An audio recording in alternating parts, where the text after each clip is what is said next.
Om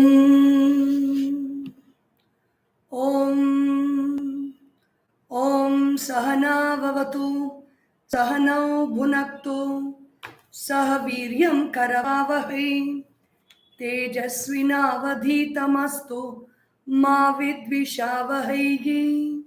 Om Shanti Shanti Shantihi. Harihi Om Shri Gurubhyo Namaha.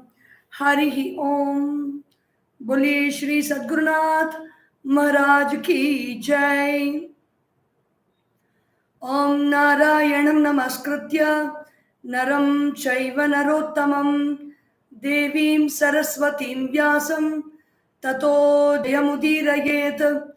समस्त जनकल्याणे निरतं करुणामयं नमामि चिन्मयं देवं सद्गुरुं ब्रह्मविद्वरं. सद्गुरुं ब्रह्मविद्वरम्. ओम श्री चिन्मय सद्गुरवे नमः. ओम व्यासाय विष्णुरूपाय व्यासरूपाय विष्णवे नमो वै ब्रह्मनिधये वासिष्ठाय नमो नमः. बोलिए श्री वेदव्यास भगवान की जय.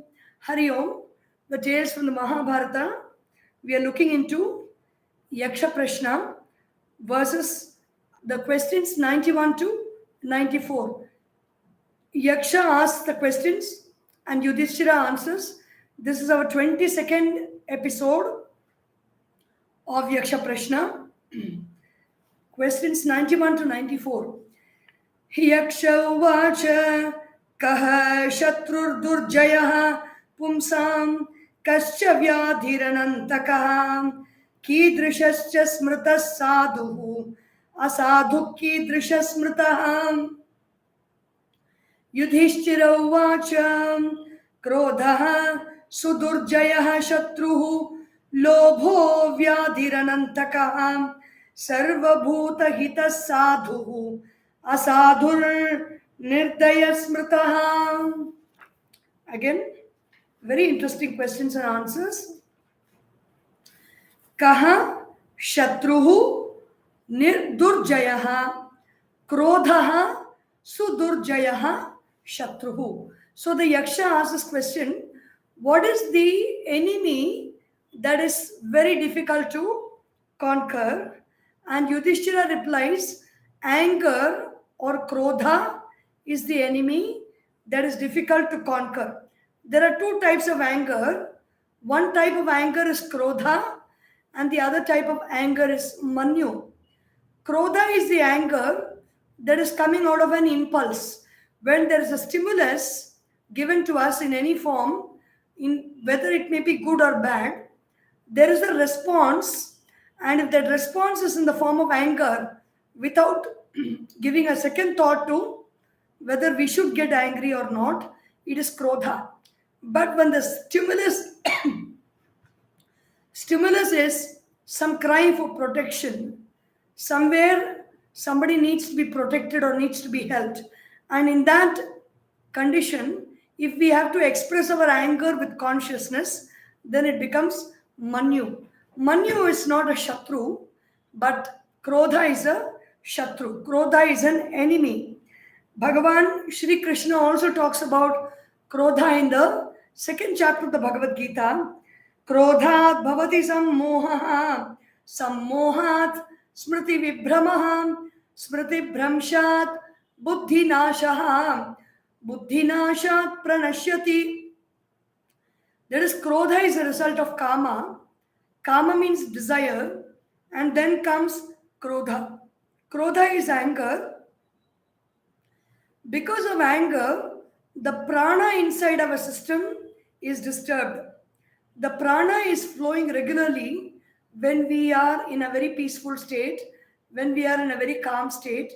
The prana is flowing peacefully like a very peaceful and quiet river. But when Krodha is there, it excites the prana. The prana begins to flow in a very disturbed manner. And when we experience that disturbance within caused by anger, we read it as confusion. We do not read clearly. We think we are seeing clearly, but we are not getting the exact picture of what is happening because of moha or delusion. Krodha gives birth to moha or delusion. And when the delusion is very perfect, some moha means proper delusion. There is no scope for right understanding in that case because we have gone so deep into the wrong understanding of things. Sammohat, what happens? Smriti vibhramaha. My memory gets disturbed. The memory is the source of all my actions. The memory leads to thoughts. The thoughts leads to words and actions. If my memory is disturbed, it gives wrong thoughts or disturbed thoughts, and disturbed thoughts lead to disturbed actions. Smriti Vibhramaha. Smriti Bramshat. When my memory is disturbed, Buddhi Nashaha. My intellect, the decisive nature of the mind, the decision making power of the mind is completely disturbed and destroyed.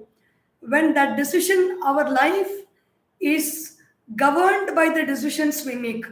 Whether we experience happiness or sorrow is dependent on what kind of decisions we make, what kind of choices we make, and what choices we act upon. And once we act upon something, the results are going to come to us. The results come in the form of our experiences. So, buddhi nashat pranashyati. If the buddhi is disturbed, everything is disturbed. So, we have to watch our anger. Abhimanyu is one person who's conquered his anger. Ashwatthama is the most angry person in the Mahabharata. Even Duryodhana, who has done so much of evil, is not very happy with what Ashwatthama did. When he killed all the children of the Pandavas without any instructions from Duryodhana, Duryodhana did not tell him to do anything. But after the war was over, Ashwatthama went and killed the Pandavas, the people on the Pandava side, and also the sleeping children of the Pandavas. He killed them, and because of this, Sri Krishna he told Ashwatthama that he will be roaming around this world, an angry man without having any peace of mind. When the mind becomes very angry, there is no peace that is known. And it is said that Ashwatthama is still roaming around on this earth peacelessly in a disturbed state of mind, with full of hatred and anger. There is another story or a real incident which has been narrated, which has triggered the whole exposition of the Bhagavatam. The story is Raja Parikshit. He is the one descendant of the child that Ashwatthama wanted to kill. That is Uttara's Garbha. He tries to destroy, and then Bhagavan Sri Krishna himself covers the fetus in such a way that he saves the fetus. The baby is born, and the baby is called Parikshit because even as the baby was born, he's going on examining everybody. He's looking at everybody's eyes. Are you the person who saved me? Are you the person who saved me? Who is it that saved me? He is looking into everybody's eyes, trying to find out who is it that saved him. So his name became Parikshit. Parikshit means the examiner. And Parikshit also got another name called Vishnurata, or the most beloved of Vishnu, because Bhagavan Vishnu himself saved the baby Parikshit even before he was being born. And so this Parikshit, he was a very just king, like his ancestors. He was a very good king. Once what happened, he went on a hunting expedition, and hunting is one of the proscribed activities. even for the sake of pleasure, if we indulge in hunting, it is adharma, and so it will take us into wrong, it will give us the wrong kind of thoughts. What happens when we do adharma or prohibited actions? It gives us wrong thoughts. So Parikshit was hunting, and then he went deep into the forest. He was hungry and thirsty. He saw a rishi sitting in meditation. He saw an ashram inside the forest, and a rishi was in meditation. Very peacefully, he was sitting in meditation. This Parikshit Maharaj tried to wake up the rishi and call his name, or just wake him up and say that he has come and he wanted water and he wanted food to eat. The rishi continued to be silently in meditation because he was deep in meditation, that he did not really realize that somebody has come and they have been calling for him and asking him to wake up. So Parikshit thought that this man is pretending to meditate when he was actually sleeping. And then he took a dead snake with his bow's end. He put it on the, like a garland on the rishi. His name is Shamika Maharishi. Shamika means one who is very patient, one who is very calm. This, and then Parikshit went away because he was so hungry. He just put the dead snake and he went away. He did not even think that he had done something wrong. And then after some time, there was a boy who was playing around. The Shamika's son's friend. He went and told Shringi, the son. The Shringi was also a very great tapasvi, the son of Shamika Rishi. He was also a student there. He was studying the Vedas and all that. When his friend came and told that this Parikshit Maharaja came, he put a dead snake on your father's neck. This Shringi was very, very angry, and he cursed Parikshit, saying, "Whoever put the snake on my father's neck will die in 1 week's time by the bite of a snake." And hearing all this noise, Shamika Maharishi woke up from his meditation. He came to know about all this, and then he was very angry with the son. In the Mahabharata, there is a very beautiful description, or an advice given by Shamika Maharishi to his son Shringi about how not to get angry. He said this Parikshit Maharaja is a very great king. He has fought this Kali himself, and he has disempowered Kali. And so such kings are all very much needed in our country, because of which we are able to do our tapasya. It is a very wrong action that you have done to curse the king. So the best way to alleviate this curse, or whatever you can do, is to go and inform the king about this curse, because it was given in his absence. And after all this happened, Parikshit himself was very remorseful about what he had done, and he had decided that whatever great punishment that has to come to me, let it come to me, and I am going to give up this kingdom and go and meditate and give up my life, is what this Parikshit Maharaj himself decided. And by the time this curse was informed to him, he was ready.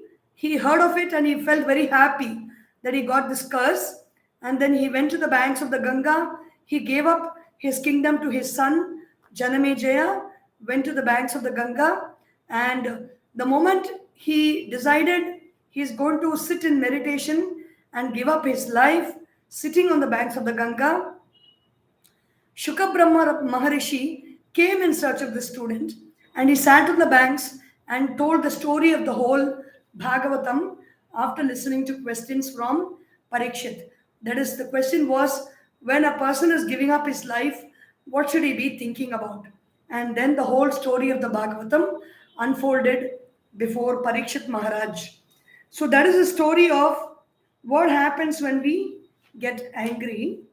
And Manyuhu Sudurjayaha Shatruhu. So, Krodhaha Sudurjayaha Shatruhu. Anger is the enemy that is very difficult to conquer.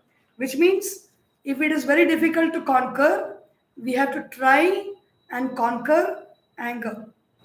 The Puranas and the Itihasas are expanding the words of the Vedas.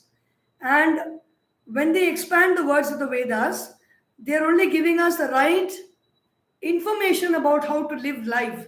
So we can ask, why should I conquer anger? What is wrong in being angry? Then try being angry, suffer the destruction, and then there will be no coming back after that, because the destruction caused by anger is very, very subtle, which we cannot really find out how the course of life goes if we are going to be constantly angry. The next question. Pumsam kaha cha vyadhihi anantakaha. For a human being, what is a disease that has got no end? Lobhaha vyadhihi anantakaha.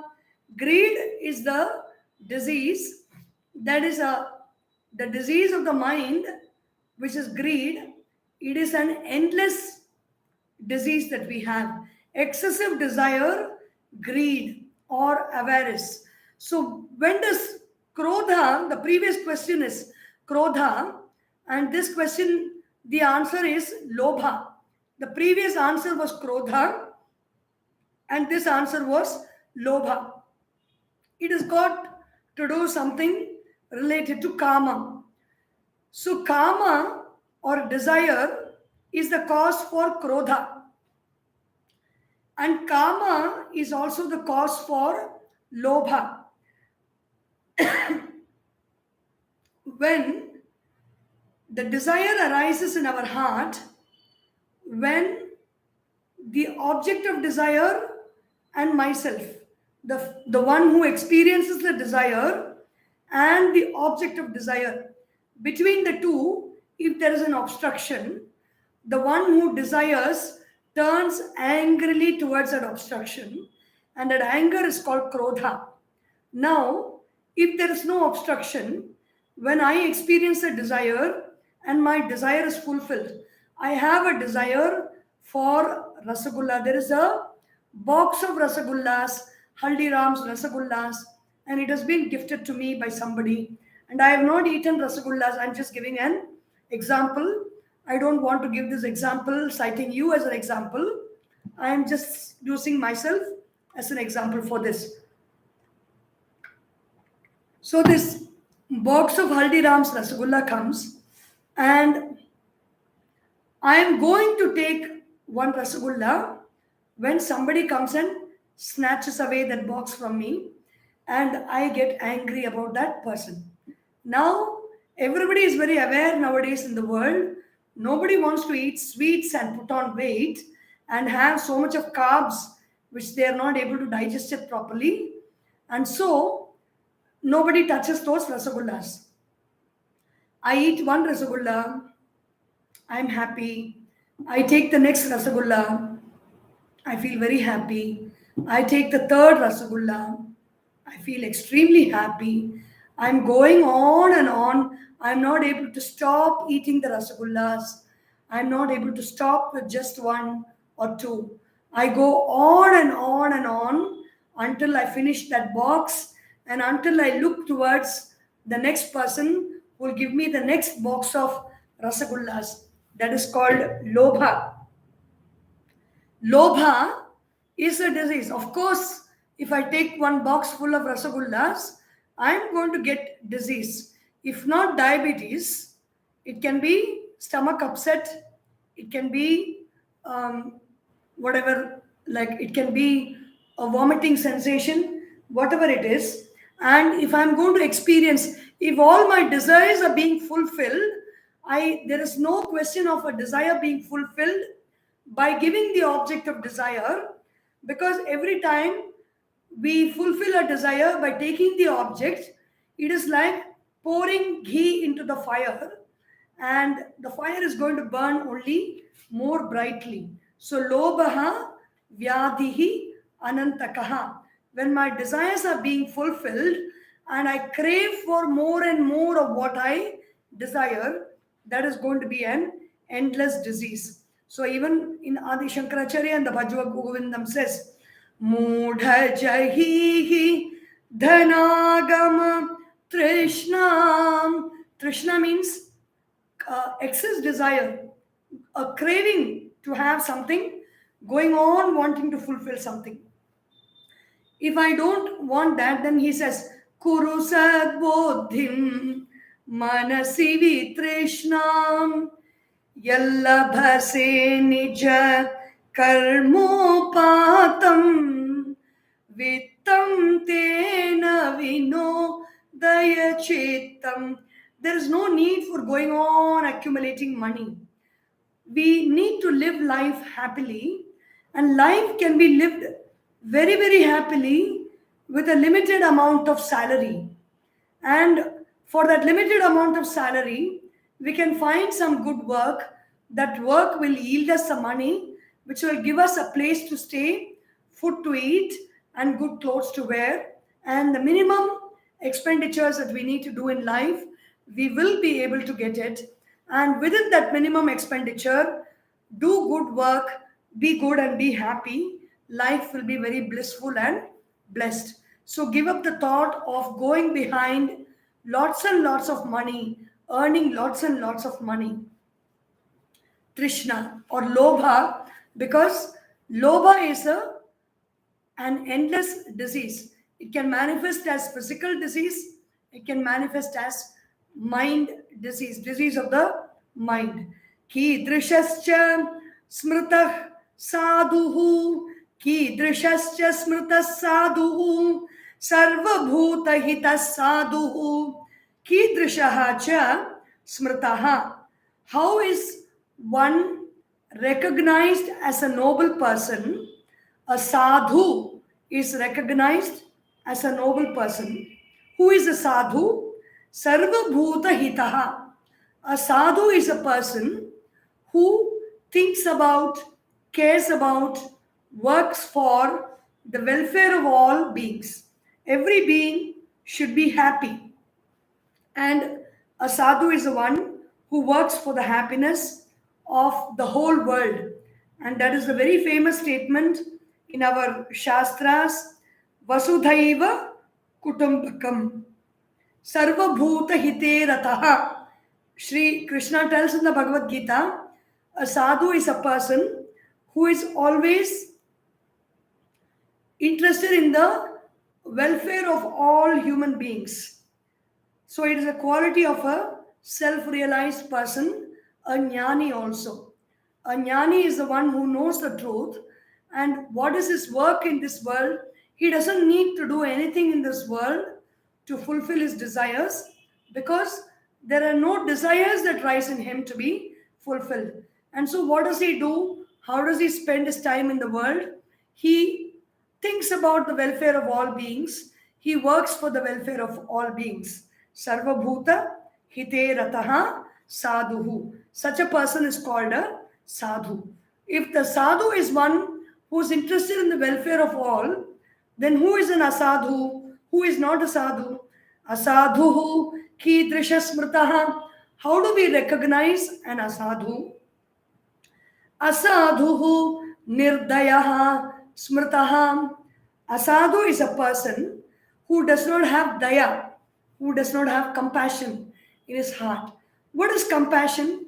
When somebody is suffering, something churns in me, some kind of a pity, some kind of a compassion. Compassion, the Sanskrit word for compassion is karuna, also kripa. And both these words, karuna and kripa, have their dhatu with the word kr. Kr is the dhatu. Kr dhatu is dukrin karane. So, that dhatu for karuna and kripa means it is not just making that pitiable sound when somebody is suffering, but really going out and helping that person, thought wise, feelings wise, action wise, speech wise, going out to helping that person is kripa. Asadu is a person who is not moved by the suffering of others, who is not moved by the pity of others, who is not moved by the ignorance of others and the suffering because of the ignorance which they go through, is an asadhu. So there's a very nice story in the Puranas. The Devas, the Asuras, and the human beings, the Martyas or human beings, they go to Brahmaji for advice. They ask Brahmaji, please tell us something by which we can live our life happily. So Brahmaji just says the word the. He knows that they will figure out what they need to understand. And they were all very happy. They got the word the from Brahmaji. The Devas understood the word. Devas are all given to a lot of entertainment. They're given to a lot of pleasures, going and living a life of pleasures. So the Devas understood it as Brahmaji tells them Damyata. Damyata means have dama or self control. With self control, you can live very happily. The Devas understood that as Damyata. And the Asuras, who are all very given to a lot of cruelty, they they can withstand a lot, and because they can withstand a lot, they just take very easily from people, beating them, hurting them, destroying nature. They don't bother about destruction because they can't feel destruction. In Ayurveda, narcissism is one of the aspects of asura sattva, and narcissism is a state of mind or being where you do not feel any kind of pity for others. When others are going through suffering, they don't have that capacity to feel. They don't have that empathy, or that empathy is a very distant word for that. But in Ayurveda, it's called Asura Sattva. So the qualities of an Asura is the inability to feel for the distress of others. So they understood that word as daya. Daya means have compassion towards others. Compassion is a kind of an energy that comes up. It is a kind of that feeling. Any feeling is filled with energy. It is contained in a thought. Compassion is a thought, and the thought produces a feeling, and that feeling is full of energy, and that feeling makes you do something for the other person who is suffering. So the Devas understood it as daya, and the human beings, they understood it as dana, because human beings are guided by fear. They are guided by ignorance in their life. They do not know their real nature, and so because they do not know the real nature of abundance, of eternal life, of consciousness, they are constantly living under fear. And because they live with fear, that fear makes them to hoard money. That fear makes them not to share their money, share their resources, share information. It is very, very interesting in the corporate sector. People hoard simple information. The boss has gone out of office for 10 days, somebody will know that. He will inform somebody. That person will not, it is going to come out anyway in a short while. But that person who has this information will not give out this information, because he feels very that little moments of importance that he gets because he's having this information, he likes it very much. So human beings don't share because of fear of losing something. So they understood that da, which Brahmaji says as dana. So nirdaya, asadhu, a person who is not a good person, is one who is not having compassion. So which means if we have to be good, we have to be compassionate towards others, helping in their moments of need, moments of suffering, alleviate others' suffering, wipe a tear, lend a shoulder, help others. Questions 95 to 98. Yaksha uvacha ko moha procyate rajan kascha manah prakirtitah kimalasyam cha vigneyam kascha shokah prakirtitah. Yudhishthira uvacha moho hi dharma mudhatvam manastvatmabhimanitam dharma nishkriyata lasyam shokastvajnanamuchyate. Very, very beautiful, very, very interesting questions. Kaha mohaha prochate rajan. O Raja, O King, what is moha? What is delusion? Mohaha hi dharma mudhatvam, says Yudhishthira.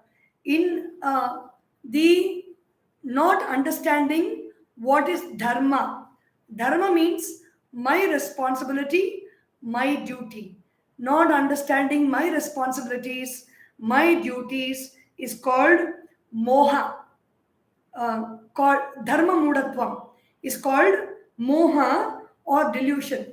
This moha is the cause for Arjuna's vishada or grief, and that is why Arjuna in chapter 2 of the Bhagavad Gita, he says this to Arjuna, and he says this to Krishna, and that is what makes them that is what makes Bhagavan Shri Krishna accept him as his disciple and teach the Bhagavad Gita.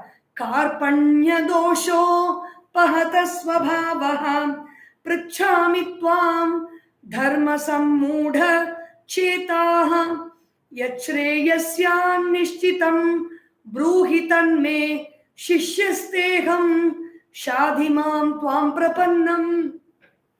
O Shri Krishna, Karpanya doshaha. I am suffering from this problem of kripanata. Kripanata means I feel so little. I feel so cheap. I am not able to share any of my wealth or any of my resources with anybody. I feel so small. And I am afflicted by that smallness of feeling. Pratasvabhavaha prichami tvam. And because of that, I am going through a very delusory phase.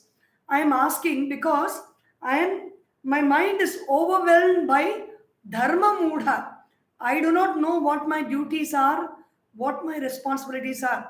I know this war is there in front of me, but I am not able to fight this war. There is something in complex post-traumatic stress disorder called action paralysis. We have knowledge, but we are not able to perform action. Arjuna is suffering from a similar kind of action paralysis. Dharma sammudha chetaha yat shreyasyat nishchitam bruhi. Tell me what is good for me. Tell me what is for my ultimate good. Tanme shishyaha te aham shadhimam tvam prapannam. I surrender to you as my shishya. Please help me, says Arjuna. So, moha hi dharma mudhatvam. What is moha? What is delusion? Not knowing what is my dharma is delusion. Janami dharmam nachame pravrittihi janami adharmam nachame nivrittihi kenapi devena hridi sthitena yatha niyuktosmi tatha karomi. So, this Duryodhana says, why are you doing this? Don't you know what is dharma? Why are you fighting like this? When they ask, I know what dharma is, but I am unable to follow it because the ability to follow dharma is not there because of moha, because of delusion. I know what is adharma, yet I am not able to stop myself from doing it because there is moha, there is delusion. Some force is dwelling in my heart and I do as that force impels me to do. What is that force? That force is delusion. Dharma mudhatvam. That delusory force is mudhatvam or moha, and that is causing the action paralysis. Action paralysis for the right action, doing the right action and avoiding the wrong action. Both ways, it disturbs a human being. So we have to be very careful about moha or delusion. How to conquer moha? By by meditating on the reality, meditating on the truth. Artha nishchaya. We have to understand what is the truth. कः च मानः प्रकीर्तितः मानः तु आत्म अभिमानिताम्. What is pride? Mana means measurement. I have a very exaggerated measurement of myself in terms of words and thoughts. I am a very great person. I am a very humble person. The opposite is true, because if I measure my humility and I call myself humble, my humility only others should say, and I should not even accept that, because even by accepting it, I do not become a humble person. So, mana means measurement. Manaha tu atma abhimanita. I become an abhimani of my own self. I love my own self. Nowadays, they talk a lot about self love because we have not realized what is a true self, and we don't even think about the real self. We go behind other people, we go behind other objects and other situations, and because of that we lose a lot of our energy and we go through a lot of suffering. So they talk about self love, not indulging in self criticism.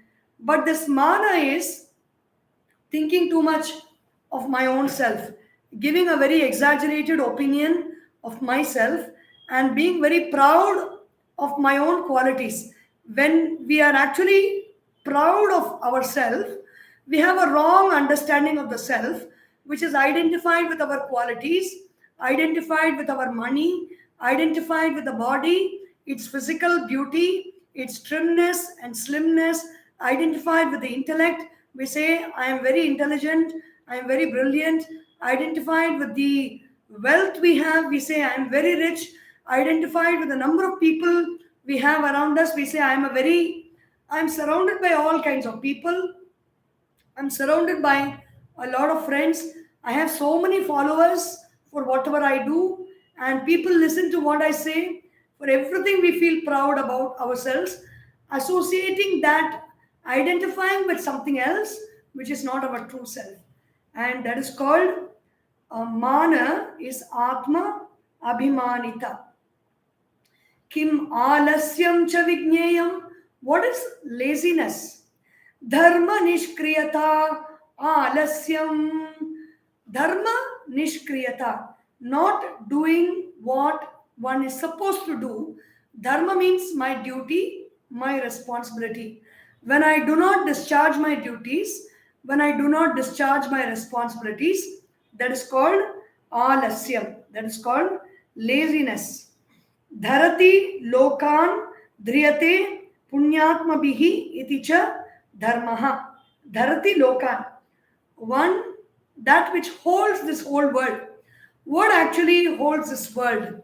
Or what actually holds a family together? What actually holds this body together? If you really see, it is duty that holds this body together. The heart is doing its duty, the brain is doing its duty, the sense organs are doing their duty, the liver is doing its duty, every organ of the body is doing its duty. When there is multiple organ failure, what is the doctor saying? This multiple organ failure, the person is going to die. Why they die? Because the organs have stopped doing their duty. Our body is being sustained by duty. Our family is being sustained by duty. The father does his duty, earning money, providing for the family, taking care of himself. The mother does her duty, providing for the family, cooking food, earning money also most of the times, making food, preparing food. The children do their duty, they study, they go to school, they increase their knowledge, they're very kind. The whole family does its duty towards the other families in the circle of relationships and their neighbors. We all do our duty to the society, to the country. The country does its duty to the people, and this is what sustains us. Parasparam bhavayantaha shreyah paramavapsyatha. You do your duty to the gods do their duty to us, and then we arise in glory. So kim alasyam chavijneyam. If I am lazy, if I am not doing my duties, my responsibilities, that is called laziness. And according to the Patanjali Yoga Sutra, there are 9 obstacles: Vyadhi, Sthana, Samshaya, Avirati, Alasya, Pramada, Bhranti Darshana, Alabdha Bhumikatva, Anavasthitattvani. 9 obstacle, yoga antarayas. Out of the 9, alasya or dharma nishkriyata, not doing our alasya means basically laziness. Laziness means it is okay to be lazy, but in the face of our duty, laziness has got no excuse. A mother cannot be afforded to be lazy when her child is crying out in hunger. Her father cannot be afforded to be lazy when the child wants some natural need of his met. He needs money, he needs resources for that. And a father cannot be afford to be lazy and sit back and chill and relax and not do anything about it. So there is an accountability that we hold towards other members in our family and to the society, and not discharging that accountability, not being accountable, is called alasya. Kaha cha shokaha prakirtitaha. What is sorrow? Shokaha tu ajnanam uchyate. What is grief? Ignorance verily is grief. What is ignorance? Not knowing. My ignorance of anything causes grief. If I am ignorant about how I should handle money, then that will cause grief to me, because the life is constantly teaching us lessons. Life wants us to know in all ways. Life wants us to improve in our knowledge in any field. We can either take it up and keep knowing, but ultimately life will not stop until we know who we are. That is the very life itself we are. Life does not stop till there. We can stop, but life doesn't stop. So constantly it is bringing lessons towards us. It is, if I'm ignorant about finances, life will throw situations to me where I'm forced to learn about good financial management. If I'm ignorant about relationships, life will give me relationship issues which forces me to learn the art of right relationships. If I'm ignorant about society, life will throw problems from society so that I learn the art of managing my relationship with society. If I am ignorant about myself, life will throw grief at us. It will throw grief on our face when we least expect it. Grief comes in many forms. Grief comes with bereavement of loved ones. Grief comes when something we really want and we need is snatched away from us. It can be even a pet, it can be a loved one, it can be money, it can be relationships, whatever it is. Grief will always come, and it will give us a lot of torture until we realize the truth. So, even as I mentioned previously, also in Manashodhanam, Puja Guruji Swami Tejomayanandaji's text, he says the root cause, from the Shastras it is said, the root cause for all our sorrow is ajnana. Tasmad ajnanamevatra sarvada dukkha karanam tatsvarupam hi jnatavyam vicharena maya. I have to understand the root of ajnana. I have to understand the real form of ajnana. If I have to be free from ignorance, I have to understand what is the swarupa, or what is the content of ignorance, through vichara. Through vichara means by contemplation by thinking about that process in the right manner, I should understand what is ajnana, and through that, I gain knowledge or I understand what is reality. And when I understand reality, when a person has known the truth, there is no sorrow for that person. Nothing, no sorrow is so great to shake a person who is established in truth. So, what is shokahatu ajnanam uchyate?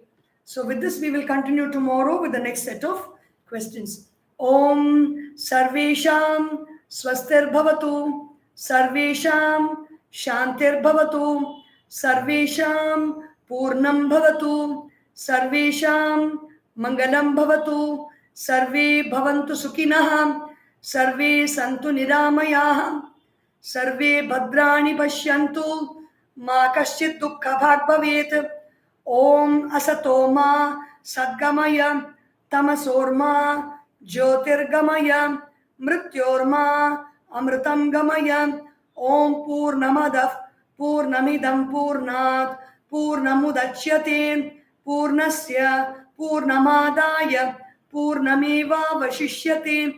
Om Shanti Shanti Shanti. Harihi Om. Shri Gurubhyo Namaha. Harihi Om. बोलिए श्री सद्गुरुनाथ महाराज की जय। हरिओम।